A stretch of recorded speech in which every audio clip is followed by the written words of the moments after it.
नमस्कार साथियों मैं विशाल सिंह आप सबका अपने यूट्यूब चैनल टीचर्स वाला विशाल सिंह का स्वागत करता हूं।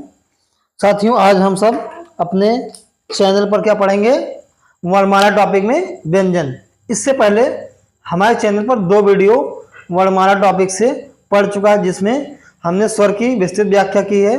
स्वर कितने प्रकार के होते हैं, स्वर कौन कौन से हैं और कौन सा वर्ण जो है कौन सा स्वर है, वर्ण की परिभाषा भी एक्सप्लेन हो चुका है एक वीडियो में। दूसरे वीडियो में हमने देखा क्या, व्यंजन के बारे में, व्यंजन कितने होते हैं और कौन कौन से व्यंजन होते हैं। तो आपने पिछले वीडियो में देखा कि व्यंजन क्या है, 3 प्रकार के। पहला व्यंजन क्या है, अस्पर्श व्यंजन, जिसको वर्गीय व्यंजन भी कहते हैं। अस्पर्श व्यंजन को क्या कहते हैं, वर्गीय व्यंजन। और स्पर्श व्यंजन या वर्गीय व्यंजन की संख्या क्या होती है, 25। उसके बाद पढ़ा क्या, अंतस्थ व्यंजन। अंतस्थ व्यंजन की संख्या कितनी होती है, 4। और उस व्यंजन 4, यानी 25 या 29 या 33, टोटल व्यंजन की संख्या हुई 33। और स्वर आपके 11, 33 11 44 हो गए। लेकिन आपके वर्णमाला में टोटल कितने अक्षर होते हैं, 52 वर्ण होते हैं। कितने, 52 वर्ण होते हैं। जो और 8 अन्य वर्ण हैं, इन्हीं स्वर और व्यंजन की सहायता से मिलकर बने होते हैं। इसीलिए उनको हम वर्णमाला में गणना करते हैं, लेकिन स्वर और व्यंजन में गणना नहीं करते, मतलब उसको गिनते नहीं हैं। तो आइए देखते हैं पहले क्या है, अस्पर्श व्यंजन। व्यंजन 3 प्रकार का होता है, अस्पर्श व्यंजन या वर्गीय व्यंजन। अस्पर्श व्यंजन या वर्गीय व्यंजन की संख्या कितनी होती है, 25 होती है। ये कंठ, ताल, मूर्धा, दंत और ओष्ठ, क्या है, कंठ, ताल, दंत, मूर्धा और ओष्ठ के स्पर्श से बोले जाते हैं। आदि स्थानों के स्पर्श से बोले जाते हैं। फिर आगे क्या है, इसीलिए इसको क्या बोलते हैं, अस्पर्श व्यंजन कहते हैं। इसीलिए इसको अस्पर्श व्यंजन करते हैं।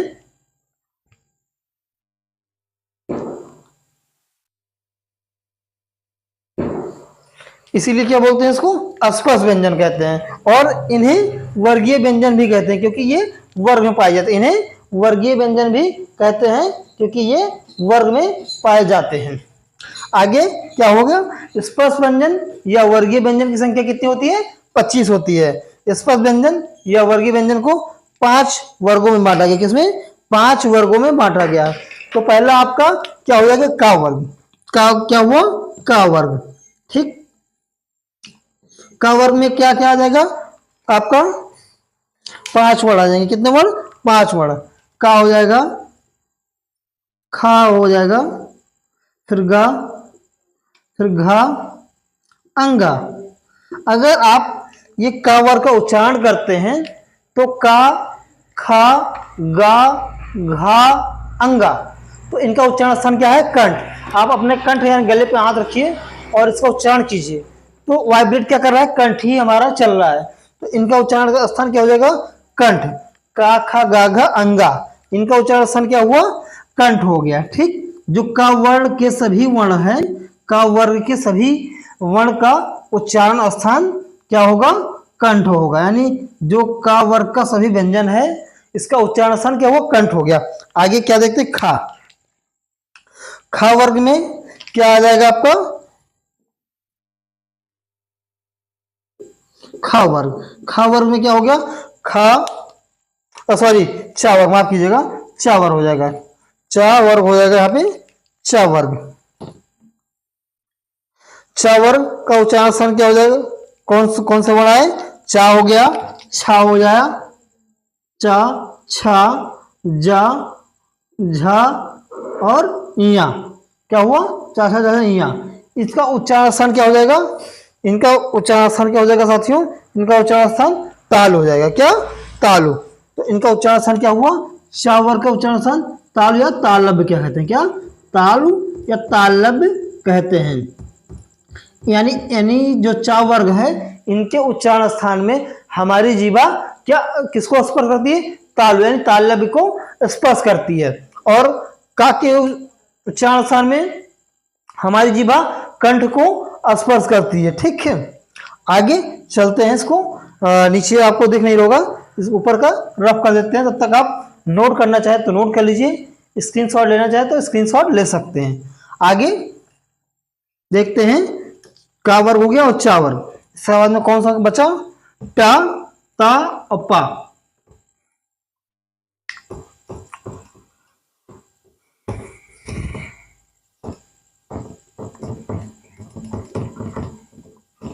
ठीक है जी, ये आपका तीसरा हो जाएगा क्या, टा वर्ग।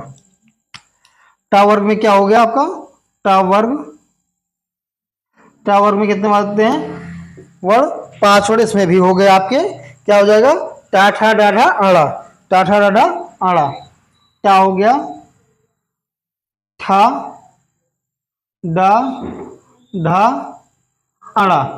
ठीक, इनका उच्चारण स्थान क्या होता है, क्या होता है साथियों, इनका उच्चारण स्थान मूर्धा होता है। क्या होता है, इनका उच्चारण स्थान मूर्धन होता है, मूर्धा या मूर्धन कह सकते हैं। ठीक, इनके उच्चारण स्थान में हमारी जीभा मूर्धा या मूर्धन को स्पर्श करती है। ठीक है, यानी कह सकते हैं जो टा वर्ग है, टा, ठा, डा, ढा, अड़ा, इसका उच्चारण स्थान क्या है, मूर्धन है। ठीक, आगे देखते हैं आपका क्या हो गया, कावर हो गया, चावर, टावर हो गया।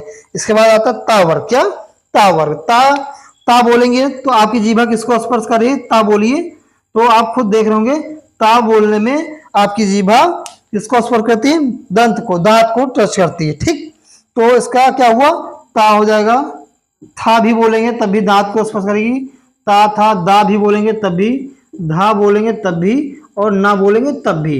इनके उच्चारण में हमारी जीभा दंत को स्पर्श करती है, किसको, दंत को स्पर्श करती है, हमारे दांत को स्पर्श करती है। तो क्या लिखेंगे, इनका उच्चारण स्थान दंत हो गया। ठीक, इसके बाद हमारा क्या बचता है, पावर। क्या बचेगा, पावर बचता है। दूसरा मार्क कर लेता हूं, पावर हो गया, पावर। पावर का पाफा बाबा माँ हो जाएगा, पावर का क्या हुआ, पाफा बाबा माँ हो गया।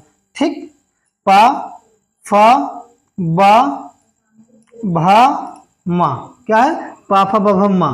इनका उच्चारण स्थान क्या है, पा बोलेंगे, पा बोलेंगे, क्या है, पा। पा बोलने से क्या है, हमारी जीभा इनको किसको स्पर्श करती है, ओंठ को। पा बोलने से हमारी जीभा ओष्ठ को स्पर्श करती है। फा बोलेंगे तब भी हमारी जीभा ओष्ठ को स्पर्श करती है, मतलब ओंठ को टच करती है। ठीक है, छूती है ओंठ को। तो हमारा क्या हुआ, पाफा बाबा माँ। क्या है, पाफा बाबा माँ। इनके उच्चारण स्थान में क्या हुआ, क्या, ओष्ठ। ठीक, इसको उच्चारण में किसको स्पर्श करती है हमारी जीभा, ओष्ठ को स्पर्श करती है। ठीक, ये हो गया ओष्ठ। आगे आपको याद करने का तरीका इसको बताते हैं। ठीक, आप जानते हैं का वर्ग, चा वर्ग, टा वर्ग, ता वर्ग, पावर। ठीक, इनका एक पढ़ सकते हैं इसको, कुचुटुपू। क्या बोल सकते हैं, कुचुटुपू। या आप याद रखिए, का, चा, टा, ता और पा। ठीक, 5 वर्ग हो गया। ठीक, इनका उच्चारण स्थान क्या होता है, कंठामुदो। क्या, क्या, कंठा, कंतामुदो। ठीक, कंतामुदो। इनका ट्रिक बनेगा, क्या है, ट्रिक। क्या हुआ, कंतामुदो। इसको याद करने का ट्रिक क्या बना, कंतामुदो। लिख देता हूं, कंतामुदो। आप मुदो निकल रहा है, का से कंठ हो गया, ता से ताल, लब हो गया, ताल हो गया, मुंह से मूर्धा हो गया, दा से दंत, तो ओ से ओष्ठ हो जाएगा। क्या होगा, ओ से ओष्ठ हो जाएगा यहां से। तो यहां लिख सकते हैं, कंठ हो गया, का से, ता से ताल, लब हो गया, फिर मुंह से मूर्धन हो गया, फिर दा से दंत हो गया, और फिर ओ निकल रहा है तो ओष्ठ हो गया। ठीक है, ये आपका ट्रिक हो गया। ठीक, याद करने का। तो आपने देखा, जो का वर्ग है, का वर्ग का उच्चारण स्थान कंठ हो गया, चा वर्ग का उच्चारण स्थान क्या हो गया, तालब हो गया, टा वर्ग का मूर्धन हो गया, और ता वर्ग का दंत हो गया, पा वर्ग का ओष्ठ हो गया। यानी जो हमारा का से लेकर पा वर्ग, यानी का से लेकर मां तक जो आपके 25 वर्ण है, इनके उच्चारण में क्या है, आपका कंठ, ताल, मूर्धा, दंत, ओष्ठ आदि स्थानों को हमारी जीभा स्पर्श करती है इनके उच्चारण में। और इनका ट्रिक भी देखा, इनकी संख्या 25 हुई। और ये सब क्या है, स्पर्श व्यंजन या वर्गीय व्यंजन। क्या है, स्पर्श व्यंजन या वर्गीय व्यंजन, इसको हम रफ करते हैं, तब तक आप नोट करना चाहें नोट कर लीजिए और स्क्रीनशॉट लेना चाहें तो स्क्रीनशॉट ले सकते हैं।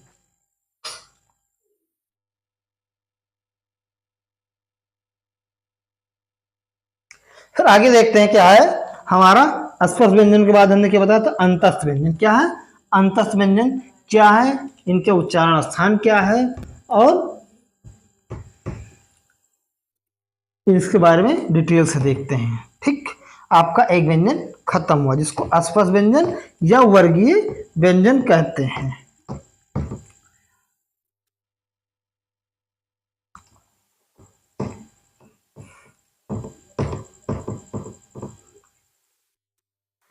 दूसरा हमारा क्या हो गया स्पर्श व्यंजन के बाद में अंतस्थ व्यंजन। क्या है अंतस्थ व्यंजन, अंतस्थ व्यंजन, अंतस्थ व्यंजन। ठीक, इनकी संख्या मैंने बताया था साथियों कितना होता है 4। इनकी संख्या मैंने क्या बताई 4 होते। कितने होते हैं 4।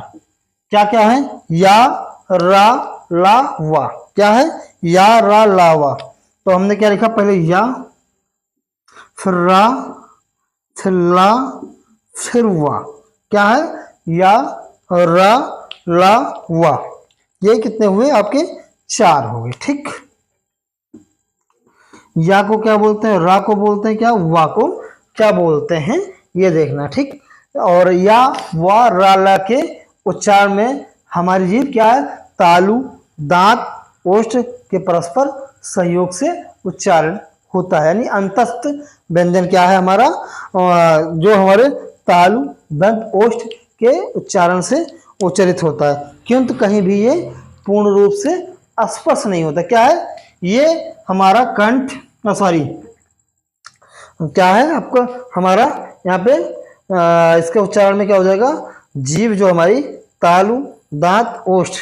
क्या है तालु दांत ओष्ठ के स्पर्श से तालु हमारी जीभ जो है तालु को स्पर्श करती है, दांत को ओष्ठ को स्पर्श करती है, जिससे हम क्या है अंतस्थ व्यंजन का उच्चारण करते हैं। लेकिन ये पूर्णतः परस्पर कहीं भी बराबर टच नहीं करती है, मतलब बराबर स्पर्श नहीं करती है। ठीक, थोड़ा सा टच करती है, इसीलिए इसको अंतस्थ व्यंजन कहते हैं। ठीक, ये बात आपको समझ में आ गई होगी। या और वा, या और वा को क्या बोलते हैं या और वा कहाँ गया आपका या और वा को अर्ध स्वर कहते हैं। क्या है आपको मैं अलग कर देता हूं इसको या। ठीक, या एंड वा। ठीक है, वाह क्या कहलाता है आपका ये अर्ध स्वर कहलाते हैं। क्या है अर्ध स्वर कहलाते हैं। क्या है अर्ध स्वर कहलाते हैं। या और वा को क्या बोलते हैं आ अर्ध स्वर कहते हैं। क्या बोलते हैं अर्ध स्वर बोलते हैं। और फिर बात आती है रा को। रा को क्या बोलते हैं प्रकंपित व्यंजन या लुंठित व्यंजन। क्या है प्रकंपित व्यंजन या लुंठित व्यंजन कहलाते हैं। क्या प्रकंपित व्यंजन या लुंठित व्यंजन। ठीक, ये आपका रा हो गया। रा को क्या बोलते हैं प्रकंपित व्यंजन या लुंठित व्यंजन। फिर ला को क्या बोलते हैं पार्श्विक व्यंजन। क्या है पार्श्विक व्यंजन। पार्श्विक व्यंजन ला को बोलते हैं। ठीक है, ये आपका हो गया ला। ठीक, इसके पहले आपने क्या पढ़ा या और वा को क्या बोलते हैं अर्ध स्वर बोलते हैं। रा को प्रकंपित व्यंजन या लुंठित व्यंजन। ला को क्या बोलते हैं पार्श्विक व्यंजन। ये आपका अंतस्थ व्यंजन हो गया। क्या हुआ अंतस्थ व्यंजन क्या है जिनके उच्चारण में हमारी जीभ तालु को दांत को ओष्ठ को स्पर्श करती है, लेकिन परस्पर पूर्णतः स्पर्श नहीं करती। क्या परस्पर पूर्णतः स्पर्श नहीं करती है, थोड़ा सा टच करती है बस। इसीलिए क्या बोलते हैं इसको अंतस्थ व्यंजन बोलते हैं। क्या बोलते हैं इसको अंतस्थ व्यंजन बोलते हैं। तो ये आपका नोट हो गया होगा। आप तो नोट नहीं हुआ तो नोट कर लीजिए। इसके बाद में क्या है हम आते हैं उस व्यंजन की चर्चा करते हैं। तो हमने देखा क्या या और वा को क्या बोलते हैं अर्ध स्वर। रा को प्रकंपित व्यंजन या लुंठित व्यंजन। ला को पार्श्विक व्यंजन। वा को क्या बोलते हैं अर्ध स्वर ही बोलते हैं। आप नोट कर लीजिए इसको।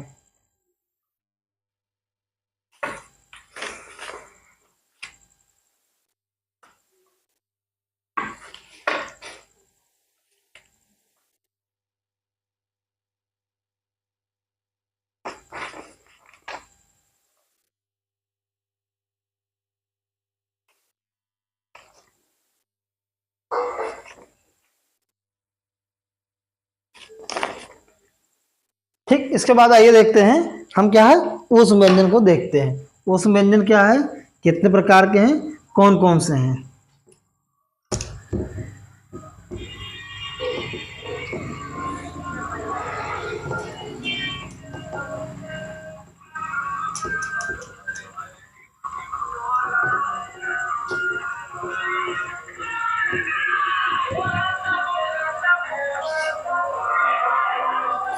क्या है ऊष्म व्यंजन, क्या हमारा ऊष्म व्यंजन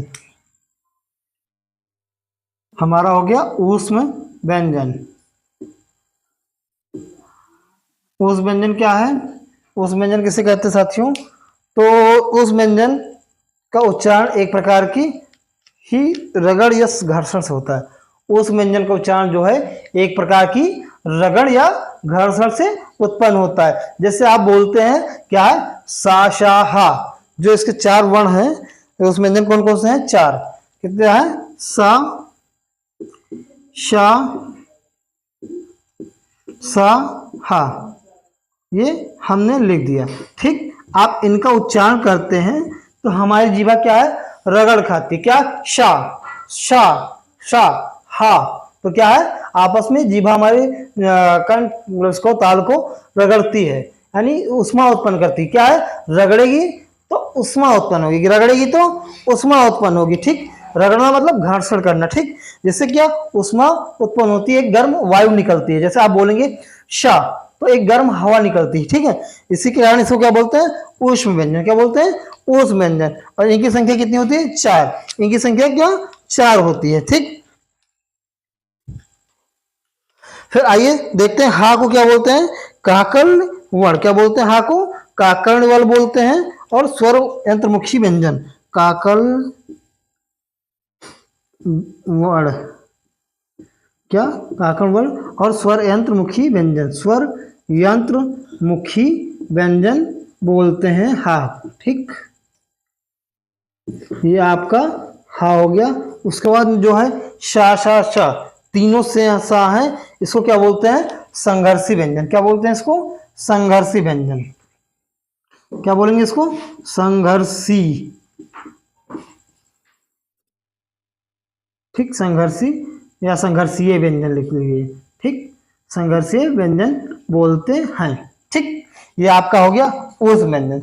चलिए, ये तो आपका व्यंजन खत्म हुआ, लेकिन इन्हीं व्यंजन और स्वर की सहायता से और कुछ व्यंजन बनते हैं, उनको भी हम पढ़ते हैं क्या है। ठीक, चलिए पहले हम क्या पढ़ते हैं संयुक्त व्यंजन, तब तक आप इसको नोट कर लीजिए।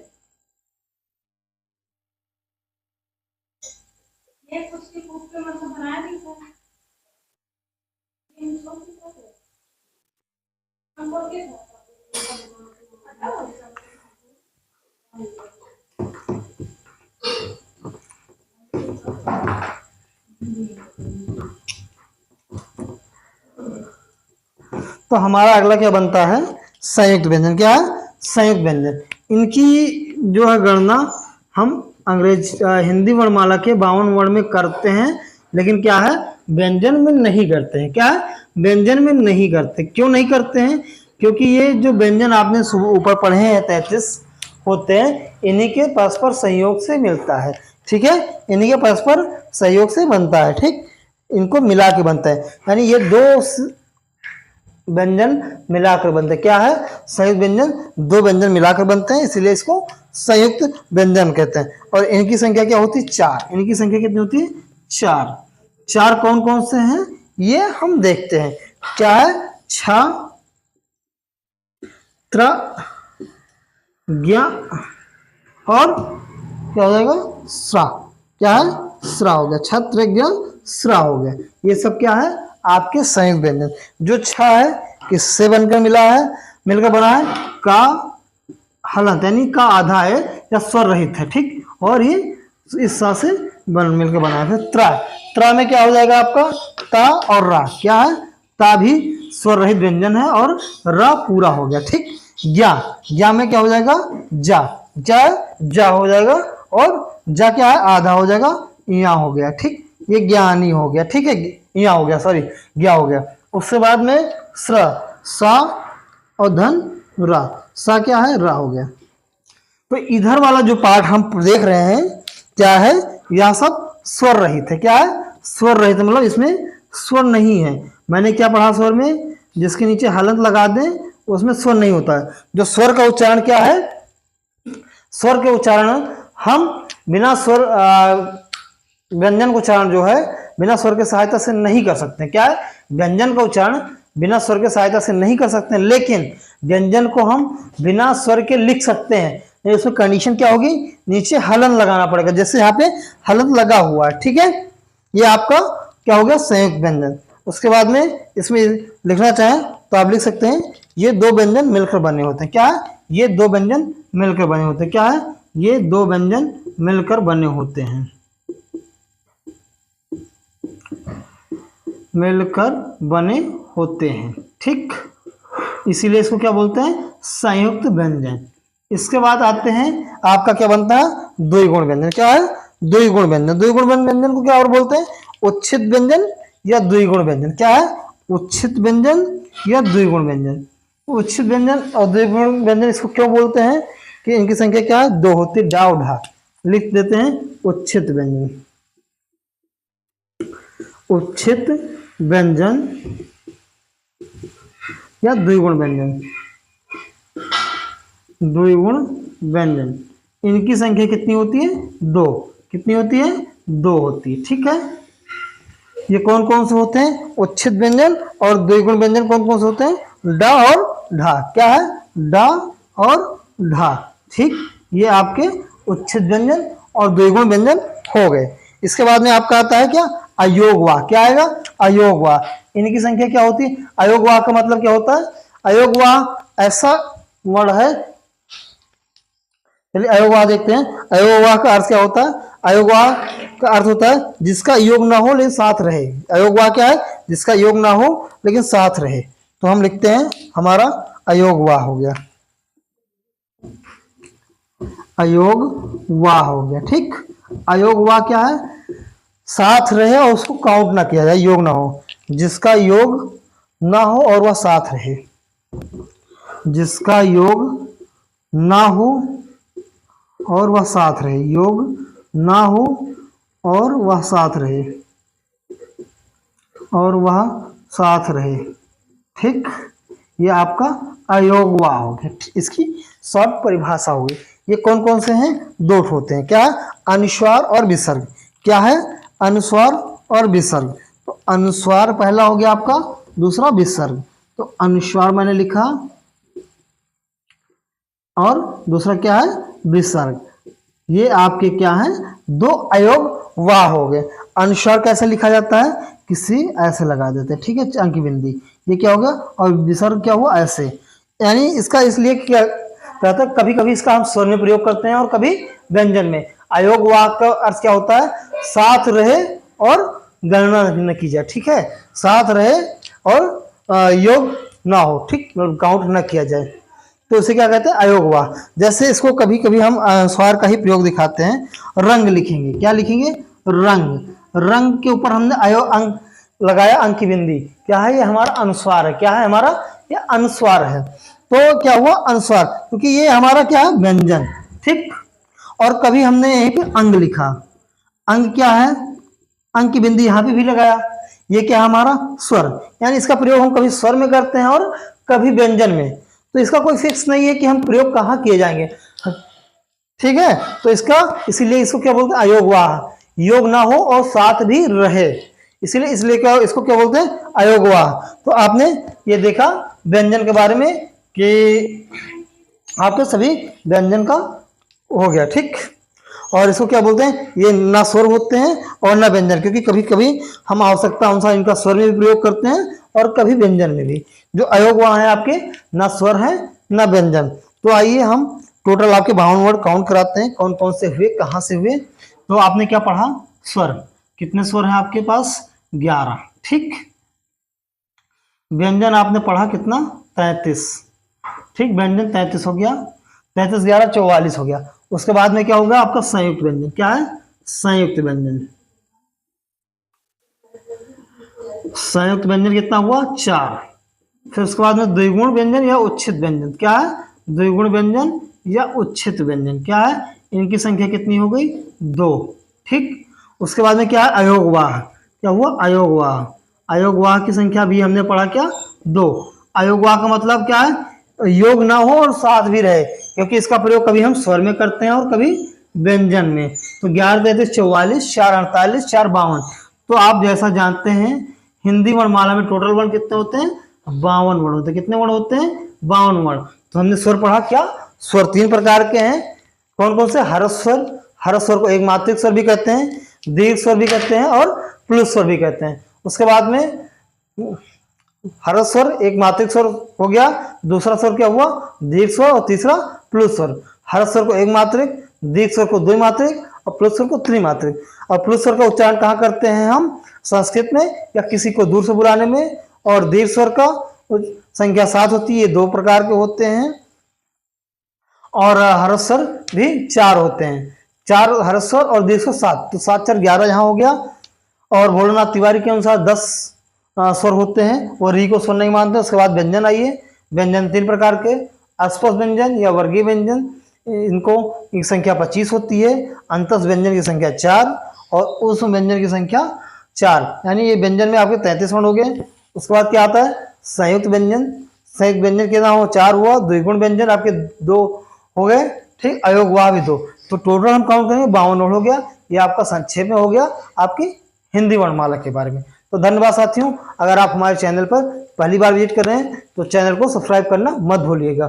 Thank you.